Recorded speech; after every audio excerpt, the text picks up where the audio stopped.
নারী যদি নেককার হয়, নারী অনেক দামি। নারী যদি চরিত্রবান হয়, অনেক দামি।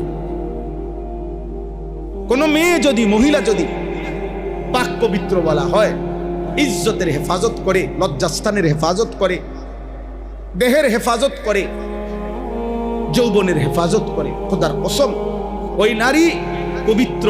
নারীর বরকতে আল্লাহ কোরআনে বলছে, ইন্নামা ইউরিদুল্লাহু লিইউযহিবা আনকুমুর রিজসা আহলাল বাইত।